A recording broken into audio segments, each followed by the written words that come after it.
나스닥은 1,700에서 걸려 있고요. 코스피는 2,200을 넘었지만 그다지 힘이 실리는 것 같지는 않습니다. 그렇다고 해서 주가가 많이 떨어지거나 그런 것도 아닙니다. 오늘 우리 시장을 보면 대표적으로 그렇게 알 수 있는데요. 한마디로 정리해서 시장은 단기간으로서 봤을 때 좀 소강 상태에 들어가 있다. 이렇게 이제 볼 수 있습니다. 앞으로 시장에서 어떤 모멘텀이 만들어질 수 있을지 알아보는 시간을 갖도록 하겠습니다. 김일고 하나투자증권 수석 이코노미스트 나오셨습니다. 안녕하십니까? 안녕하십니까? 예, 간밤에 미국 시장이 예상하고 다르게 상당히 좀 하락을 했습니다. 특히 네. 나스닥 같은 경우가 2% 넘게 하락을 하기도 하고 했는데요. 시장을 한번 좀 분석을 해 주시죠. 지금 미국 같은 경우에는 실적 시즌이죠. 기업들이 예, 실적 그렇죠. 발표하고 있는데 이게 우리가 흔히 언택트 이렇게 이야기하고 지금 가장 모멘텀을 잘 받고 있는 종목들이 실적을 예상보다도 훨씬 더 좋게 발표를 하고 있거든요. 예. 어제 테슬라도 그렇고 마이크로소프트도 그렇고 지난주에 넷플릭스도 그렇고 전부 다 그렇게 이제 좋은 실적을 내고 있는데 그러고 난 다음에 주가가 이제 갑자기 훅 하고 떨어지는 그렇죠. 예. 패턴이 똑같이 나타나요. 예. 그래서 이게 이제 어떤 거냐면 아마도 그런 것 같습니다. 2분기 실적이라고 하는 거는 사람들이 도시 봉쇄가 되면서 활동을 줄이고 이쪽 기업들이 이익이 늘어날 수 있는 그런 확실한 기회였던 것 같아요. 근데 2분기가 지나고 3분기에는 또 사람들이 많이 움직이거든요. 그렇죠. 우리나라도 그렇습니다만 전 세계적으로 2분기에 갇혀 지내던 사람들이 3분기에 많이 움직입니다. 그렇다는 이야기는 뭐냐면 지금 나타나고 있는 이 기업들의 언택트 기업들의 실적이라고 하는 게 3분기에는 아닌 것 같다. 예. 2분기에 그렇고. 그러니까 2분기에는 접촉해야 되는 그쪽 전통적인 산업에서 실적은 굉장히 안 좋을 거예요. 예. 우리나라 GDP 성장률도 마이너스 전년 대비 3.3%까지 나오는데 근데 이쪽 기업들은 또 3분기에는 2분기보다는 실적이 개선될 거고. 그렇죠. 그러니까 계속 잘 될 거야라고 이야기한 비대면 접촉을 안 하는 그쪽 산업에서는 2분기 실적이 단기적으로는 고점, 3분기에 다시 떨어질 거야. 이런 기대감이 주식시장이 좀 많이 작용을 하는 것 같아요. 그러다 보니까 이 기업들의 실적이 기대했던 기업들의 실적이 실제로 좋게 발표되고 난 다음에 주식시장은 이제 좀 소강 상태 진입하는 이런 조금 의아한 패턴이기도 한데 이게 원래 주식시장의 일반적인 모습이라고 봐야 될 것 같습니다. 자, 그러면 말씀을 하셨으니까 제가 좀 여쭤보도록 하겠습니다. 말씀하셨던 것처럼 어제 주식시장을 본다고 하더라도 그동안에 이제 언택트 관련주라고 분류돼 있던 것도 그렇고 그다음에 또 미국에서 성장주라고 분류돼 있던 종목들도 그렇고 대부분 주가가 상당히 많이 하락을 했습니다. 3%에서 5% 정도씩이 하락을 했으니까 상당히 좀 크게 하락을 했다라고 볼 수밖에 없는데 그러면 이런 종목들이 앞으로 또 다른 성장 모멘텀을 통해서 내지는 아직까지의 남아있는 상승 여력을 통해서 추가적으로 상승할 수 있을지 아니면 아까 말씀하셨던 것처럼 2분기가 가장 좋으니까 앞으로 조금 좀 문제다 이렇게 볼 수 있을지 어느 쪽으로 봐야 될 것 같습니까? 그래서 제가 최근에 그런 리포트를 썼었는데요. 그러니까 이걸 이제 다우하고 나스닥 사이에 주가의 상대적인 어느 주가가 많이 올라가느냐 이걸로 보면 올해 들어와서 3번의 이게 사이클이 나타납니다. 그러니까 바이러스가 초기에 확산될 때 주가가 이제 폭락을 하는 과정에서 다우는 많이 떨어지고 나스닥은 얼마 안 떨어지죠. 이때 한 번에 상승이 있었고 그게 꺾이는 결정적인 계기가 됐던 게 뭐냐면 미국 의회가 이제 $2조 이상의 경기 부양책을 통과를 시키죠. 그러니까 계속 이렇게 갈 건 아닌 것 같다라고 하는 게 이 나스닥 일방적으로 달리던 그런 분위기를 한번 꺾어놨었고 그 다음에 좀 이게 이제 3월 20 며칠이었죠. 4월 초가 돼서 다시 올라갑니다. 그러니까 나스닥이 다우보다 훨씬 더 앞서가기 시작하는데 아주 결정적인 계기가 있었던 건 아니에요. 다만 바이러스가 안 잡힌다라는 것이죠. 그것 때문에 그럼 이거 결국은 어쩔 수 없다. 이게 언택트 기술로 해서 세상을 갈 수밖에 없다라고 하면서 다시 나스닥이 막 달려가기 시작하죠. 근데 이게 또 한번 정점을 기록한 게 5월 19일 요 정도인데 이때가 이제 모더나라는 업체가 상당히 좋은 일상 결과를 내놓고 미국의 트럼프 대통령이 초고속 작전 오퍼레이션 와프 스피드라고 해가지고 이걸 2차 대전 때 핵 개발을 하던 것처럼 핵무기 만들던 것처럼 와프의 스피드로 그냥 한번 어마어마하게 빠른 속도로 백신을 개발해내겠다. 예. 내년 1월까지 뭐 3억 도즈 백신을 만들어내겠다라고 선언을 하면서 그때가 이제 단계적인 또 고점을 형성해요. 그때도 아니야 이거 믿을 만한 데이터가 아니야. 모더나라는 기업은 그렇게 믿을 수가 없어. 그리고 예. 트럼프 대통령 저거 이제 선거 때문에 저러는 거지 믿을 수가 없어라고 해서 이게 몇 번 출렁출렁하다가 5월 말 해서는 이제 나스닥이 쭉 그 다우에 비해서 이제 상대적으로 다우가 치고 가고 나스닥이 못 가는 패턴이 6월 뭐 한 7, 8일 정도까지 나타나요. 또 예. 한 번, 두 번 두 번. 나타났고 그리고 6월 달에 좀 이게 한 열흘 정도, 2주 정도 이렇게 하고 나니까 또 그러는 거죠. 바이러스 확산 속도가 또 더 빨라져요. 예. 그러면서 다시 아예 아니다. 어차피 이쪽 추세다라고 하면서 다시 나스닥이 달려가고 그게 이제 최근까지 온 거죠. 근데 예. 최근에 모더나가 임상 1상 결과를 이제 그걸 보완을 해가지고 참가자 전원한테 중화항체가 형성됐다라는 발표를 계기로 해서 이게 또 한 번 조정을 받습니다. 예. 그래서 보시면 이 나스닥의 상승세라고 하는 거는 이거 바이러스 못 잡는다 우리 이럴 때 확 가는 확 경향이 올라가고. 있고 아니 이거 이러면 괜찮아지지 않을까 세상이 또 정상으로 가지 않을까 그러면 또 그동안 못 올라갔던 다우가 올라가면서 나스닥이 힘을 잃고 왜냐하면 예. 이게 그동안 너무 많이 올라갔거든요. 너무 많이 올라가서 이게 세상이 우리가 세상 완전히 바뀌었다. 바이러스 때문에 사람들은 옛날처럼 생활 못할 거다 생각을 하면 이렇게 많이 올라간 나스닥이 계속 갈 수 있는데 모멘텀이 그거거든요. 근데 그게 아니고 우리가 이 백신 개발되는 거 아니야? 정상 생활로 돌아가는 거 아니야라고 하면 이 나스닥이 힘을 잃어버리는 예. 그런 결과를 낳는 거죠. 근데 최근에 이게 미국 정부가 지금 뭐 그런 뉴스가 많이 나옵니다만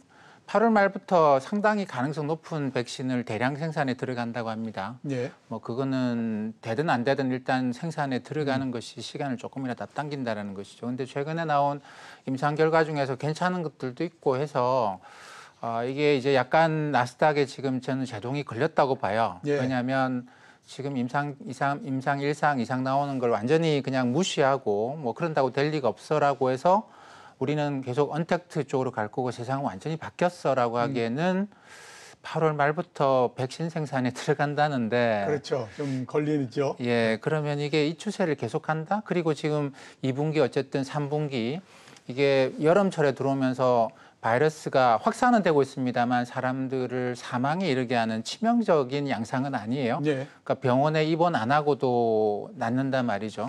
그러면서 사람들은 활동을 굉장히 많이 늘렸거든요. 예. 그러니까 이게 만약에 이제 4분기에는 백신 나오고 해서 뭐 젊은 사람들은 활동을 계속할 수 있는 상태로 가게 되면 이 그동안 이어져 왔던 나스닥의 일방적인 상승세가 이어질 수 있겠는가에 대해 사람들은 상당히 좀 의구심을 가질 수밖에 없다고 봐요. 그게 최근에 2분기 실적이 상당히 좋게 나왔는데 예. 관련 종목들이 두두둑하고 떨어져 버리는 그런 이유가 아니겠는가 생각을 합니다.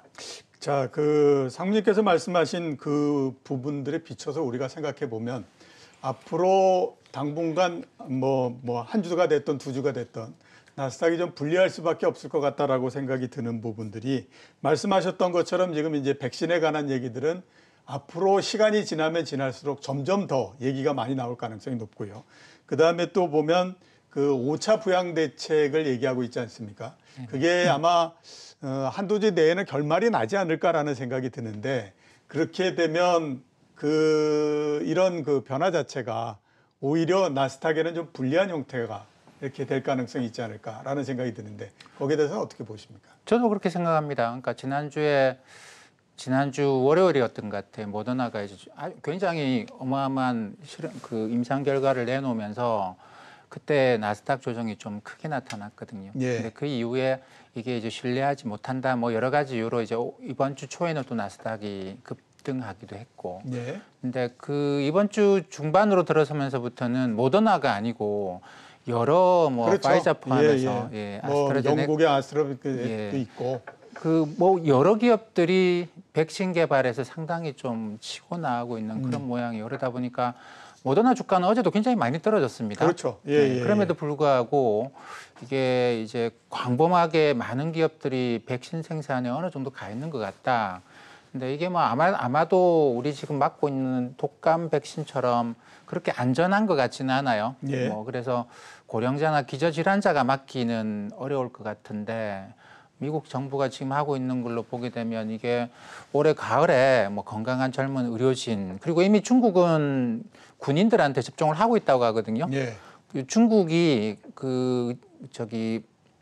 의료보건당국이 아니고 중국 군이 승인해서 이미 백신 접종이 이루어지고 있는 게 있습니다. 뭐 뉴스를 보면 러시아도 일부 접종을 했다고 하고, 그러니까 그런 식의 젊은 사람들한테 접종이 이제 올해 가을부터 시작된다고 지금은 예상을 하는 게 조금 더 합리적인 것 같아요. 그러다 보니까 이게 나스닥에 좀 불리하고 그럼 경제가 좋아지지도 않을까, 다우 종목들이 올라가지 않을까. 근데 그 다우 종목들이 다 올라가는 건 아니에요. 그렇겠죠. 예, 이게 정말로 백신이 희망적이다라고 사람들이 생각을 하고 경제가 좋아질 거라고 생각되면 그동안에 가장 타격을 심하게 입은 게 미국의 항공, 여객기, 뭐 공항 이런 쪽이거든요. 이쪽은 주가가 이제 50% 바이러스 직전 직후에 50% 가까이 떨어지고 거기서 지금 꼼짝도 못해요. 예. 백신 개발했다고 해서 잠깐 올라갔다가 또 두두둑 떨어져 버리고 이러는 건데, 이 말은 백신 개발에 대해서 이제 그동안 백신 어려울 거다라고 치고 올라갔던 종목들은 지금 백신 개발에 대해서 조금 두려워하면서 조정을 받고 있는 거고, 백신이 광범하게 펴져야지만, 그리고 사실 여행 다니시는 분들이 아주 젊은 사람들도 있습니다만 어느 정도 나이가 있어서 그렇죠. 부가 좀 쌓인 분들 아닙니까? 근데 백신이 이분들한테까지는 영향을 못 미칠 것 같아요. 그러다 보니까 이게 아직까지는 그 관련 피해가 심각했던 업종에는 그게 플러스 효과는 안 주고 이쪽에는 마이너스 효과를 주고 뭐 지금 아직까지는 그런 것 같습니다. 예, 알겠습니다. 자, 잠깐 아무튼 정리를 좀 해보게 되면 그동안에 이제 3월 달, 2월 달서부터 나스닥의 상승을 한번 우리가 정리를 해보게 되면 코로나19가 굉장히 확산이 돼서 언택트 세상이 만들어질 거다라고 하는 기대가 커지게 되면 그때 나스닥이 집중적으로 상승을 하는 형태를 보였었다. 그런데 이제 백신이 개발이 되고 또 부양책이 계속 나오면서 어떻게 생각하면 이런 호재가 나온다라고 하는 부분들이 앞에서 말씀드렸던 것처럼 언택트의 세상이 만들어지고 이런 부분들에서는 또 다른 하나의 변화, 그러니까 그게 약해질 가능성이 있다라고 하는 쪽으로서 작동을 할 가능성이 높기 때문에 이 과거의 경험을 보면은 이럴 때 나스닥이 좀 약해지고 했었고, 이제 그런 상태가 되게 되면 반대쪽에 그러니까 뭐 항공이라든가 이렇게 그동안에 떨어지고 오르지 못했던 이런 쪽이 상대적으로 강세를 보이고 이랬던 부분들이 있으니까 좀 여기에 대해서 유의를 하셨으면 하는 생각입니다. 자, 또 하나 간밤에 나왔던 소식을 한번 정리를 해봐야 될 것 같은데요. 미국의 신규 실업 청구 건수가 3월 달 이래로 처음으로 늘어났습니다. 네네. 전체 숫자가 142만 6천 건이었고요. 지난주에 비해서 10만 9천 건 늘어났으니까 거의 한 11만 건 정도 늘어난 상태입니다. 여기에 대해서 굉장히 크게 반응한 건 아마 어떻게 됐든지 숫자가 줄어들 거다라고 생각을 했는데 이거 늘어나니까 그러면 이제 줄어드는 거는 바닥을 치고 앞으로 더 늘어나는 거 아니냐. 그러면 당장에 우리가 봤을 때 2주 후 정도에 나오는 7월 달 고용 동향서부터 안 좋아지는 거 아니냐라고 하는 우려가 생겼기 때문으로 보이는데요. 이런 지표에 대해서는 어떻게 보고 계십니까? 그래서 뭐 어제 나온 신규 실업수당 청구 건수는 사실 주간 단위로 집계를 하는 데다가 예. 이게 최근에 아주 어마어마한 변화가 있지 않았습니까? 그렇죠. 예, 예. 그러다 보니까 데이터를 처리하는 것 자체가 믿을 만한가라는 문제가 또 있어요. 예, 그렇죠. 예, 계절 조정이라는 걸 하는데 뭐 20만 명, 30만 명 하던 게 지금은 뭐 140만 명 하니까 이렇게 늘어났는데 여기서 데이터 처리가 잘 될 것 같지도 않고. 그래서 원래 4주 평균 정도를 쓰지 않습니까? 예, 그래서 아직까지 이게 뭐 추세가 바뀌었다고 판단할 수는 없는데 뭐 어쨌든 가장 걱정스러운 데이터가 이 고용 데이터예요. 왜냐하면 이번에 바이러스가 사람들이 모이고 여행하고 뭐 같이 사람들 모이는 거 이런 걸 못하게 만드는 거거든요. 그리고 사람들이 스스로 안 하려고 하기 때문에. 근데 사실 고용은 이쪽에서 주로 창출이 되어 왔습니다. 미국 같은 경우에 특히나 2010년 이후로 2008년 글로벌 금융위기 이후로의 고용 증가는 거의 대부분 이쪽인데, 그러니까 대면 접촉이 많이 일어나는 쪽이죠. 근데 여기가 주식시장은 이걸 좀 무시하고 뭐 언택트 쪽으로 가고 있습니다만 사실 이게 경제거든요. 그렇죠. 그러니까 주식시장하고 경제하고는 뭐 딱 이게 서로 딱 맞아서 돌아가는 경우는 제가 볼 때 별로 없어요. 별로 별로 없죠. 없고. 예. 예. 주가가 이렇게 올라간다 뭐 경제가 좋아지겠지. 저는 그렇게 생각하지 않습니다. 예. 이 경제는 고용 여건을 보면 이건 상당히 악화된 상태가 아마 굉장히 오래 갈 것 같아요. 예. 굉장히 오래 갈 것 같고 결국은 이게 발목을 잡을 것 같은데 그래서 이제 사람들은 늘 그 걱정을 하는 거죠. 그러니까 주식시장이라고 하는 게 경제가 안 좋아도 종목으로 갈 수 있는 거거든요. 특히나 예. 지금처럼 돈을 많이 풀어놓으면 뭐 경제가 안 좋고 실적이 전반적으로 실적이 안 나오는 상황에서는 주가 지수가 이렇게 치고 올라가지는 못합니다만 예. 돈은 많으니 주가 지수는 못 치고 가니까 개별 종목으로 그냥 돈이 돌면서 개별 종목이 막 치고 가는 모양이 나타나고 있죠. 뭐 특히 우리나라 같은 경우에 테마 종목들이 굉장히 많이 돌고 조그만 종목들이 많이 돌고 있는데 그렇다고 해서 경제가 좋아진다, 주가를 봐라, 경제 좋아진 이렇게 이야기할 수는 없습니다. 근데 그런 식의 마음을 갖고 있는데 이 어제 데이터가 거기다가 좀 불을 지핀 것이죠. 사실 그렇죠. 근데 주간 실업수당 청구 건수는 뭐 어제가 아니고 그 전주에도 나온 데이터가 계절 조정한 거는 하락했습니다만 계절 조정 안 한 거는 올라가고. 지난주 올라갔어요. 근데 이번 주는 계절 조정 안 한 거는 다시 내려왔고 계절 조정 한 거는 올라가고 그래서 상당히 혼란스럽습니다. 근데 어쨌든 요거 자체가 어느 정도 고용이 지금 더 개선될 여지가 좀 많이 줄어든 거 아니냐 이렇게 판단할 수밖에 없는 것 같아요. 예. 자, 그렇게 우리가 보게 되면 이제 경제가 아까 말씀하셨던 것처럼 언젠가 시간이 지나면 발목을 한 번은 잡을 거다라고 말씀을 하셨고요. 또 이제 앞으로 우리가 당분 뭐 한 몇 개월 사이를 본다고 하더라도 사실상 봤을 때의 시장을 여기에서 더 크게 끌어올리고 할 수 있을 만한 모멘텀이 있을까라고 하는 면에서는 상당히 퀘스천일 수밖에 없습니다. 그렇게 되면 결국에 이제 유동성 장세가 계속해서 유지되면서 갈 수 있느냐 하는 부분들이 이제 가장 큰 관건이 된다라고 봐야 될 것 같거든요. 유동성 장세는 어떻게 보십니까? 계속해서 갈 수 있다고 보십니까? 아니면 중간에 어떤 또 변형을 할까요? 이런 형태. 글쎄요, 이게 우리나라에서 나타나고 있는 지금 유동성 장세, 종목 장세는 조금 다른 것 같아요. 미국하고. 예. 미국은 뭐 언택트 이러면서 이쪽에 실제로 실적이 잘 나오거든요. 그러면서 이제 실적이 잘 나왔다는 이유로 또 조정을 받고 하는데 우리나라의 유동성 장세는 실적을 수반하지 않는 그러니까 그냥 말로 예, 이거를 이제 2013년에 노벨 경제학상을 받은 로버트 슐러 교수는 뭘로 받았느냐 하면 노벨 경제학상을 나레이티브 이코노믹스라고 해서 나레이션입니다. 버블이 만들어지는 게 주로 이게 뭔가 대단한 게 아니고 그냥 누구든 들으면 그러겠네 싶은 그런 나레이션으로 만들어진다라는 거예요. 대공황도 그랬고 모든 것들이 다 그런 지금도 마찬가지죠. 그렇죠. 돈 많지 않냐 뭐라고 하는 그러니까 돈이 많다고 그래 생각해 보니까 돈이 갈 데가 없네. 부동산도 못 가고 돈이 얼마나 되는지 네가 한번 따져봤어 이런 거 누가 얘기하지 않지 않습니까? 네, 그렇죠. 그러니까 이게 나레이션이에요. 이론이 아니고 그냥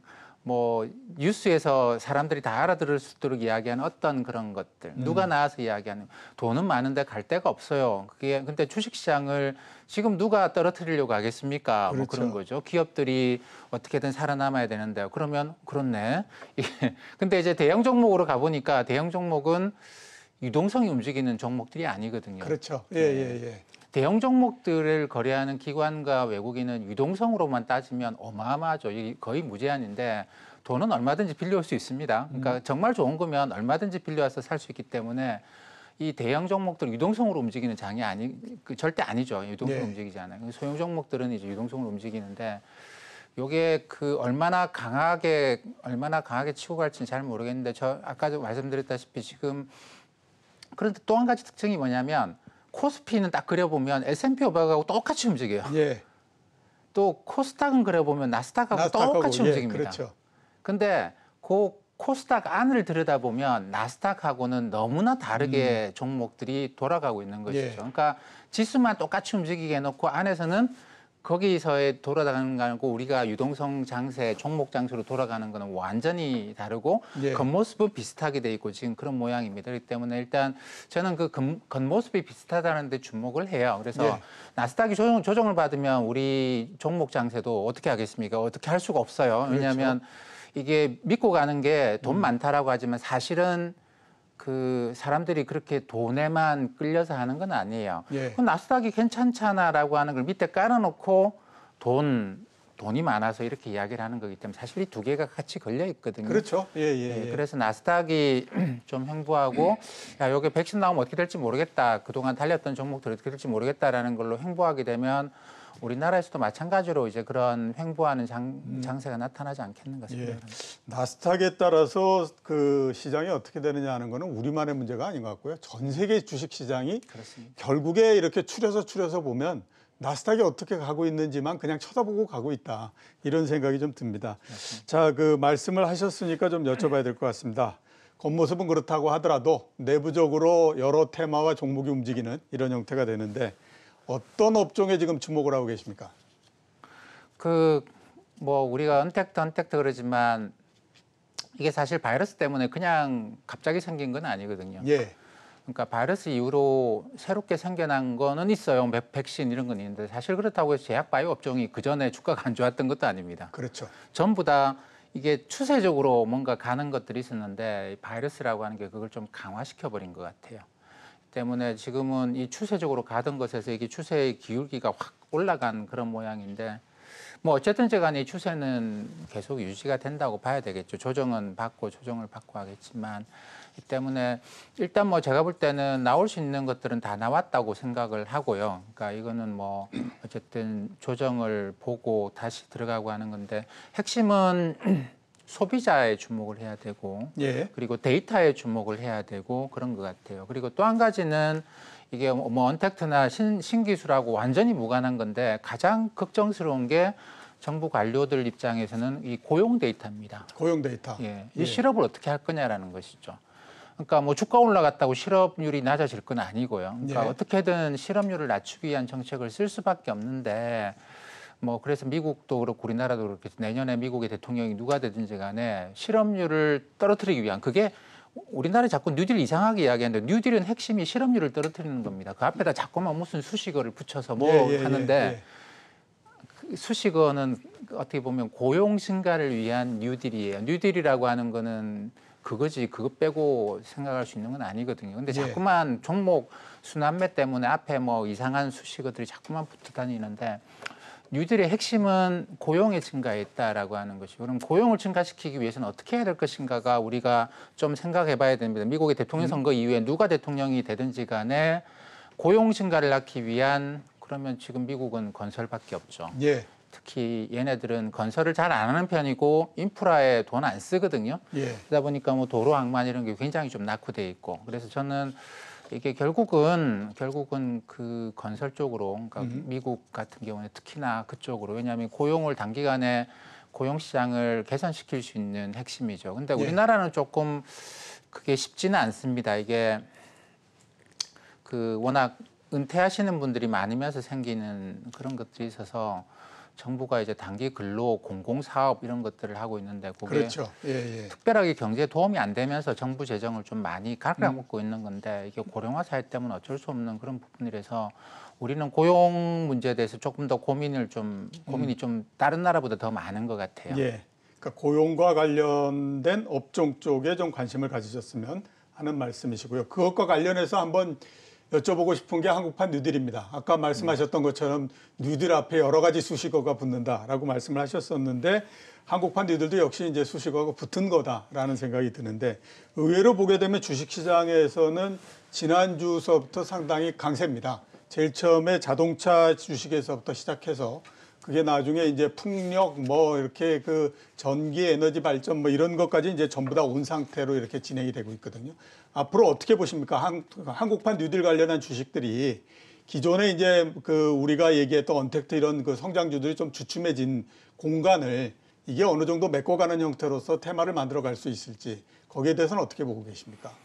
그래서 이게 테마의 지속성이라고 하는 문제인데요. 뭐 어떤 이유로 뭐 그 행태 경제학 비헤비얼 이코노믹스에서는 또 그런 이야기가 있습니다. 메뉴 효과라고 해서 이게 뉴스에 그 이야기가 자꾸 등장하면 주가가 올라가는 경향이 그렇죠. 있거든요. 그러니까 구글 트렌드 검색하는 횟수가 늘어나면 저는 예전에 이런 것들이 주가에 영향을 미칠 거다라고 생각은 잘 안 했는데 요즘 인정할 수밖에 없습니다. 이런 게 사람들이 그걸 많이 검색해보고 그걸 자주 접하게 되면 거기에 관심을 갖고 나도 한번 사볼까? 소액으로 조금씩만 사도 주가를 확실히 끌어올리는 효과가 있는 것이죠. 이게 이제 매니 효과라고 봐야 되는데 뉴스 효과. 그러니까 이게 그런 효과는 근데 사람들 관심이 또 떨어지면 뉴스가 맨날 나오는 건 아니겠죠. 그렇죠. 다른 것도 신경 써야 되기 때문에 맨날 뭐 이런 이야기만 할 수는 없기 때문에 그 뉴스가 사라짐에 따라서 같이 이 종목들의 부침이 나타나는 그런 종목들도 꽤 많을 겁니다. 그러니까 결국은 뭐 실적이 된다면야 뭐 무슨 문제겠습니까만은 그렇죠.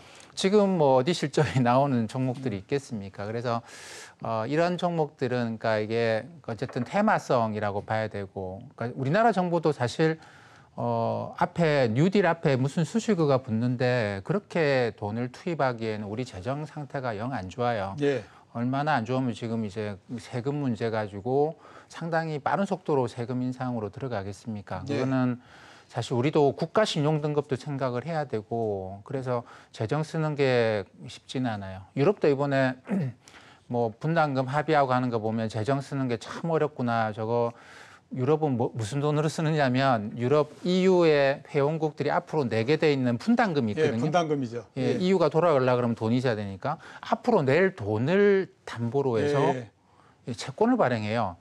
야, 진짜 돈 없다. 그동안에 워낙 많은 돈을 써버렸기 때문에. 네. 그러니까 이게 전 세계적으로 정부가 돈이 없어요. 그렇기 때문에 이게 테마의 지속성이 좀 짧다. 테마의 유지 기간이 좀 짧다 생각을 해야 될 거고. 뭐 좋은 지표 중에 하나는 그겁니다. 우리나라 저기 검색 사이트에 들어가면 뉴스들이 쭉 나오는데 거기다가 이제 뭐 어떤 단어 가령 뉴딜 넣고 이 뉴스에 매일 몇 개씩이 나오는가를 뭐 트렌드로 잡아서 사람들이 이게 관심이 있구나, 관심이 사라지고 있구나 이거를 판단을 하셔야 된다고 봐요. 그러니까 이거를 뭐 어쨌든 기업 실적이 좋아질 수 있을 것이다. 근데 이게 기업 실적이 언제 좋아질지 모릅니다. 몇 년 걸릴지도 모르기 때문에. 그리고 지금 종목들에 관련되는 종목들은 더 많은 사람들이 여기에 관심을 갖고 사기 때문에 주가 올라가는 거거든요. 그렇죠. 이것도 주식에서 굉장히 중요한 부분인데 이거를 그냥 무시하고 그냥 장기 투자하겠다 이렇게 생각하시는 것보다는 그 트렌드 검색, 뉴스에 몇 건씩이 등장하는가 뭐 그런 거 가지고 판단을 해보시면 어떨까 싶습니다. 예, 트렌드 검색을 해서 한번 대응을 하시라라고 얘기를 하셨는데요. 저도 최근, 아까 특히 올해 많이 드는 생각이 주식시장이 심리적인 부분에 의해서 결정되는 것들이 굉장히 많은 것 같다라는 생각이 들어서 다시 또 제가 행동경제학을 공부를 하고 있습니다. 그래서 공부를 하면서도 드는 생각이 이게 맞는 것 같다. 이런 생각이 상당히 많이 들어서 좀 관심을 가지셨으면 하는 생각이고 트렌드 검색을 좀 유익 있게 보셔라 이렇게 이제 말씀을 좀 정리하고 싶습니다. 자, 또 하나 이제 업종 관련해서 우리가 이제 관심을 가지고 있는 게 반도체입니다. 왜냐하면 삼성전자도 이익이 잘 나왔고요. 하이닉스도 역시 마찬가지로 보게 되면 이익이 굉장히 잘 나왔습니다. 그래서 하반기에도 이익이 굉장히 더 잘 나올 거고 그래서 앞으로 계속해서 시장을 끌고 가지 않겠느냐라고 하는 기대를 상당히 갖고 있는 상태거든요. 반도체에 대해서는 어떻게 보고 계십니까? 이게 좋게 보면 정말 좋고요. 나쁘게 보면 아이고 이거 어떻게 하지 싶은 걱정이 들기도 하고 뭐 그런 것 같아요. 왜냐하면 미국과 중국 사이의 갈등이 지금 나타나고 있습니다만 이게 둘 중에 하나를 택해라라는 식으로 가고 있는 양상이어서 그러니까 우리나라 반도체 산업은 사실 중국에 대한 수출 비중이 굉장히 높고 중국에서 뭔가를 또 만들어서 이제 전 세계에 팔려나가고 하기 때문에 중국에 수출하는 물량이 굉장히 많죠. 근데 기술적으로는 미국의 장비, 그러니까 유럽의 장비, 일본의 장비에 의존하는 것들이 많고 그렇기 때문에 이게 이쪽이나 저쪽에서 그 둘 중에 하나만 골라라라고 하게 되면 우리가 참 곤란한 그런 상황입니다. 그렇죠. 예, 그래서 이게 세계 경제가 미국과 중국 사이의 관계가 좋고 하면 사실 이게 지금 뭐 확실한 트렌드 중에 하나죠. 그러니까 어쨌든 세상은 일로 가는 것밖에 없고 그리고 뭐 그동안에 반도체 하던 기업들은 많이 이제 뭐 접었고 그렇기 때문에 사실 글로벌하게 플레이어가 몇 군데 없고 정말 훌륭한데 미중 갈등이 이게 어디까지 갈지를 잘 모르겠어요. 그러다 보니까 투자를 하는 것도 보면 이걸 어디다가 투자를 해야 되는가가 계속 문제가 되거든요. 그래서 미중 갈등 문제만 조금 완화가 되면 참 좋은 투자처가 되지 않겠는가 생각을 하는데 조금 미중 갈등 문제를 지켜봐야 될 것 같습니다. 예. 그러니까 반도체 자체는 괜찮은데 미중 갈등의 영향이 반도체에 얼마큼 갈지 하는 거 부분들이 조금 좀 아직은 미지수기 때문에 이 부분들이 어떻게 풀리는지를 조금 보자. 이렇게 이제 우리가 정리를 해볼 수 있을 것 같습니다. 자, 오늘 나와주셔서 대단히 감사합니다. 네, 예. 감사합니다.